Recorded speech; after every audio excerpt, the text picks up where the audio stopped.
खत दुकानदार, औषध खत आणि बी बियाण्याचे सर्व उपस्थित सगळे दुकानदार आज या ठिकाणी दरवर्षीप्रमाणे आपण आज ही बैठक या ठिकाणी आयोजित केलेली आहे। त्याचं प्रमुख कारण की युद्धजन्य परिस्थिती सातत्यानं आपण पाहतो की जे युद्ध झालेलं आहे आणि आणखीनही पुढे काय होणार आहे ती काय सांगता येत नाही। संदिग्ध अशी परिस्थिती या ठिकाणी संपूर्ण जगभर आहे आणि अशा परिस्थितीमध्ये एवढं काय चर्चा किंवा एवढं प्रमाण प्रत्येक गोष्टीचं वाढायला लागलेलं आहे। आता डिझेलच्या बाबतीमध्ये असेल, पेट्रोलच्या बाबतीमध्ये असेल, त्याचबरोबर खताच्या बाबतीमध्ये असेल किंवा सर्वच जीवनावश्यक वस्तू असतील, या सातत्यानं त्याच्या किमती वाढतात। हे नाकारून आपल्याला चालणार नाही, कारण आपण पाहतोय की आता या ठिकाणी परत याच्यात राजकारण आणलं जाईल की आम्ही भारतीय जनता पार्टीचे आहेत म्हणून सरकारचं समर्थन करतोय। अशातला भाग या ठिकाणी मुळातच नाही। मुळातच संपूर्ण जगामधली जर परिस्थिती पाहिली आसपासच्या देशातली तर तिथली परिस्थिती काय आणि आपल्या देशामध्ये आपण माननीय पंतप्रधान नरेंद्र मोदी साहेब यांच्या मार्गदर्शनाखाली जे काही जेवढं कमीत कमी भाववाढ होईल या दृष्टिकोनातून देवेंद्र फडणवीस साहेब, मोदी साहेब सर्वजण या ठिकाणी देश पातळीवरती, राज्य पातळीवरती प्रयत्न या ठिकाणी करताना दिसत आहे। परंतु आपण पाहतोय की आता आपल्या देशामध्ये कधी राजकारण आलं नाही हा विषयच होऊ शकत नाही। परंतु आम्ही शेतकऱ्याची मुलं आहोत, आम्हालाही त्याबद्दल दरवर्षी आपण या ठिकाणी बैठक घेतो आणि ही तर खास करून बैठक घेण्यापाठीमागचा एकमेव उद्देश आहे की ह्याच्यामध्ये कुठल्याही अफवा उठू नये।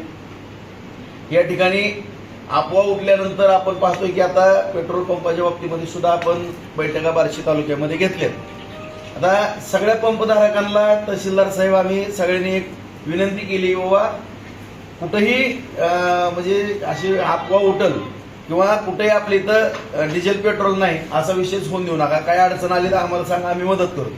माझ्या माहितीप्रमाणे आपल्या बार्शी तालुक्यामध्ये कुठलीही गाडी महागारी गेली आणि डिझेल कमी पडले, पेट्रोल, कारण नियोजनच इतकं व्यवस्थित शिस्तीत केलेलं आहे की कुठलीच गाडी महागारी, आणि सगळ्या पेट्रोल पंपवाल्याला, डिझेल पंपवाल्याला सांगितलेलं आहे की काय अडचण आली तर आम्हाला 0 मिनिटात फोन करा तुम्ही, आम्ही तुमची व्यवस्था ताबडतोब करून देऊ। पण तुम्हीही कुठं उद्या भाव वाढणार आहेत किंवा काय होणार आहेत त्यामुळं साठा करू नका। आणि काही जणांना आणखीन विनंती आहे की उद्या काही जरी झालं तरी आदरणीय नरेंद्र मोदी साहेबांनी एवढे रशिया बरोबर संबंध चांगले ठेवले आहेत, इराण बरोबर संबंध चांगले आहेत किंवा जगाच्या पातळीवरती सगळ्या ठिकाणी संबंध चांगले आहेत, त्याच्यामुळं आपल्या भारत देशाला डिझेल पेट्रोल हे कमी पडणारच नाही। खताच्या बाबतीमध्ये सुद्धा कमतरता नाही। त्यामुळेच आज या ठिकाणी तुम्हाला खास करून मीडियाला विनंती करतो, आता मी टीव्ही जर उघडला तर आता कसं आहे की काय आता एखादा पेट्रोल पंपवाल्याचा, डिझेल पंपवाला त्याचा आरटीजीएस गेलं नसेल किंवा आता कंपन्याचं पण कसं असतंय की रोख जर पैसे पाठवले तर टँकर बाहेर सोडतात। आता एवढा चान्स असतो त्यांना पण रोखीत धंदा करायचा। आता ज्यावेळेस गिराईक नसतो त्यावेळेस मग ती महिनाभर साईट देऊन उधारीवर पण दिलं जातं। पण अशा काही ज्या पद्धतीमुळं कुठंतरी मागं पुढं जातं की ह्याच्यामुळं त्याचा दहजम होत आहे आणि विनाकारण एक घबराट निर्माण होऊन जर स्टॉक व्हायला लागला किंवा साठा जर करायला लागली तर मग काहीच पुरणार नाही, ही परिस्थिती आहे। परंतु बार्शी तालुक्यामधल्या माझ्या सर्व शेतकरी बांधवांना या ठिकाणी नम्रपणे मी सांगू इच्छितो, कुठलीही खताच्या बाबतीमध्ये एका पोत्याची सुद्धा अडचणी येणार नाही, बी बियाण्याच्या बाबतीमध्ये अडचणी येणार नाही। अगोदरच गेली 15-20 दिवस झालं ह्याच्या बाबतीमध्ये नियोजन करतोय। हावणे साहेबांचा पण त्या दिवशी फोन झाला। काही माझ्या माहितीप्रमाणे आपलं तुम्ही रिझर्व्ह पाट्यातलं खत सुद्धा बार्शीमध्ये कोडवणला उतरवलेलं आहे, इथं आणखीनही उतरण्याची प्रक्रिया त्या ठिकाणी चालू आहे। जेवढं काय बी बियाणं आणि माझ्या सर्व दुकानदार बंधूंनी सुद्धा माझ्या माहितीप्रमाणे बऱ्यापैकी तयारी केलेली आहे। आणि खास करून हावळे साहेब तुम्हाला मी सांगतो की बार्शी तालुकाच नाही तर पूर्ण भूम, परांडा, वाशी, कळंब, धाराशिव, तुळजापूर, मोहोळचा अलीकडला भाग, माढ्याचा भाग हा सुद्धा बहुतांशी बार्शीवरती अवलंबून आहे।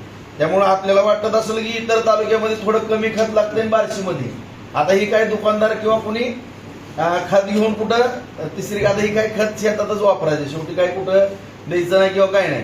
तर या ठिकाणी इतर तालुक्यापेक्षा माझ्या माहितीप्रमाणे दुप्पट खत आणि बी बियाणं लागणार, कारण इथूनच आसपासच्या एक 8-10 तालुक्यातनं सुद्धा 8-10 तालुक्याला सप्लाय होतोय। त्यामुळं सगळ्या दुकानदारांनी पण सज्ज राहावं। कुठं काय वाटली अडचण तर तुम्ही 2-4 जणांनी आमच्या संपर्कात राहावा। फक्त शेतकऱ्याला आता जे काही खताचं लिंकिंगचा वगैरे विषय आहे ह्या तक्रारी काय आता तुम्हाला माहिती आहे, तुम्ही कसे शेतकऱ्यांना विनंती करून सगळ्याला समजून सांगून हाताळता किंवा काय करता. जसं आता हावळे साहेबांनी सांगितलं किंवा कोयले साहेबांनी DAPच्या बाबतीमध्ये आणि युरियाच्या बाबतीमध्ये. आता ह्या दोनच दादा काय बोलायला गेलं तर टांगायला नेते. आता खरं जर बोलायचं म्हणलं तर समाजामध्ये पंचायतीच्या वाटण्या झाल्यात. वस्तुस्थिती आहे की आता काय काय जण जमा करणार किंवा माझ्या सुद्धा एखाद्या शब्दाचा विप्रायस करणार. परंतु आपण जर जागतिक पातळीवरती युरियाची किंमत पाहिली, खरंच 3,000 रुपये किंमत आहे जगाच्या पाठीवर सगळ्यात जर पाहिलं तर. पण आपण त्याची एवढी सबसिडी गव्हर्नमेंट देते आपलं केंद्र सरकार की आता आपण 266 रुपयाला ती एक बॅग देतो. पण त्याची ओरिजिनल किंमत जर पाहिली आपण जगामध्ये कुठे पण जावा 3,000 रुपये किंमत आहे. DAPची पण तशीच किंमत आहे, पण आपण 1300-1350 रुपये साधारण त्याची किंमत येत आहे. आता असं जर म्हणायला गेलं तर बघा हे लागले काहीतर ही करायला, असं नाही. ज्या काही वस्तुस्थिती आहे ती समजून घेणं गरजेचं आहे. आणि खास करून आपण भविष्यकाळामध्ये ही खरीपाची आढावा बैठक घेत असताना काळजीपूर्वक ह्याच्या अगोदरही गेली 10-12-15 वर्ष झालं आपण बैठक घेतोय. कुठलीही अडचण या तालुक्यामध्ये खताच्या बाबतीमध्ये बियाणाच्या बाबतीमध्ये येऊन दिलेली नाही, भविष्यात येणार नाही. कुठल्याही शेतकरी बांधवांना कुठल्याही गावामध्ये काय अडचण आली तर थेट सगळ्यांकडे माझा नंबर आहे, त्या ठिकाणी फोन करा, अध्यक्षांना फोन करा. पाठीमागं सांगितलं की मी खास कृषी डिपार्टमेंट गरड सरांवरती सोपवलेलं आहे. बाजार समिती ही शेतकऱ्यांची आहे. काही अडचण आली तर या ठिकाणी कृषी कोयले साहेबांचं पण ऑफिस बाजार समितीच्या आवारामध्येच आहे. काही अडचण आली तर मी तर उपलब्ध आहेच, परंतु कुठं इकडं तिकडं जरी बाहेरगावी गेलो तरी गरड सर या ठिकाणी आहेत. सोलापूरला गेले तर जिल्हा परिषदच्या अध्यक्ष त्या ठिकाणी आहेत. इथं बार्शीमध्ये गावात जर असलं तर पंचायत समितीला ताई त्या ठिकाणी आहेत. त्याच्यामुळं कुठलीही अडचण कोणाला येणार नाही. सगळे पदाधिकारी आपापल्या ऑफिसमध्ये, शहरामध्ये काय अडचण आली तर नगराध्यक्ष ताई आहेत. ते प्रत्येक डिपार्टमेंटला प्रत्येकजण सकाळपासून चांगल्या बऱ्यापैकी वेळ देऊन सगळेजण बसले.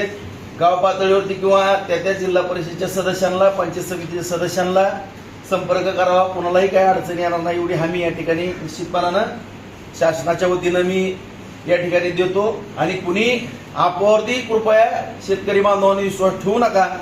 या ठिकाणी जबाबदारीनं आम्ही सांगतो की सगळं नियोजन केलेलं आहे. कुठं काही कुणाला खताचा तुटवडा होणार नाही किंवा बियाणाचा तुटवडा होणार नाही. आता पुढं भविष्यकाळामध्ये आपण बैठक घेऊ. आता हावळे साहेबांनी सांगितलं की ती युरियाचा जास्त वापर केल्यामुळं ती फुफ्फुसाला आता ही वस्तुस्थिती आहे. आपण रासायनिक खतं वापरल्यानंतर आपल्या शारीरिकदृष्ट्या आपण भविष्यामध्ये कमकुवत होणार आहे ही सगळ्यालाच कळते, सगळ्यालाच माहितीच आहे. परंतु त्याला आकार किंवा त्याला एक वेगळं स्वरूप देण्यामध्ये आपण कमी पडायला पाहिजे आहे. उदाहरणार्थ त्या दिवशी आदरणीय देवेंद्र फडणवीस साहेब आले होते बार्शीला भगवंत प्रकट दिनाच्या निमित्तानं. गाडीमधनं जाताना त्यांना गुलमोहरची झाडं एकदम सुंदर दिसली दोन्ही रस्त्याच्या बाजूनं. राजेभाऊ म्हणलं हो साहेब, म्हणलं 15,000 झाडं लावली आणि जीवन ठेवल्यात. 2 टँकर खासगी लावून ती सांभाळली जातात. इतका त्यांना आनंद झाला की मला किती भारी वाटलं म्हणजे इकडे. आणि त्यांच्या अगोदरच डोक्यात होतं, परंतु झाड वृक्षारोपणाच्या बाबतीमध्ये आपण काळजी घ्यायला पाहिजे म्हणले. आम्हाला पण सांगितलं. आम्ही म्हणलं आणखीन साहेब तुम्ही सूचना करा, आम्ही भरपूर काळजी घेतो. ह्या वर्षी सुद्धा आम्ही जवळपास किमान म्हणजे मॉर्निंग ग्रुप असेल किंवा आपण संपूर्ण तालुक्याच्या वतीनं 1,00,000 झाडं लावण्याचं मानस आपण या ठिकाणी ठेवतोय. कारण आपण पाहतो की टेम्परेचर रोजच बघतोय आपण, सगळं किती वाढायला लागलंय हे सगळेजण बघतोय. आणि ह्या गोष्टी आपण सगळ्यांनी काळजी घेणं गरजेचं आहे. बार्शी तालुक्यामध्ये सगळ्यांच्या वतीनं 1,00,000 झाडाचं आपण टार्गेट ठेवलेलं आहे आणि त्या दृष्टीनं आपण तयारी करतोय, जेणेकरून आपल्या इथलं टेम्परेचर मेंटेन करण्याकरता. आता कांद्याच्या बाबतीमध्ये सुद्धा आपल्या भागातल्या मी शेतकऱ्यांना सांगू इच्छितो की सगळेजण म्हणतात की नगरचा कांदा टिकतो, तिथला पुरसुंगी कांदा आपला रबीचा कांदा चाळीमध्ये टिकतो पण आपला नसतो. त्याला कारण एवढंच आहे की तिथं 38-37-38च्या पुढे टेम्परेचरच जातं आणि आपलं टेम्परेचर 42-43 वर जातं. 5चा फरक आपल्या इथं असल्यामुळं आपला कांदाच नसतो. आणि आपण जर एवढी झाडी लावली, आता धाराशिव जिल्ह्यामध्ये किंवा आपल्या बीड जिल्हा या भागामध्ये पूर्वी कसं तर लाकडाच्या वखारी जास्त होत्या, त्यामुळे वृक्षतोड आपल्या भागामध्ये जास्त झाली. आणि आता काय गॅसमुळं लाकडं घेऊन जा म्हणलं तर कोण घेऊन जात नाही परिस्थिती. त्यामुळे एवढा चान्स आहे, जर झाडी वाढली तर टेम्परेचर पण कमी होईल.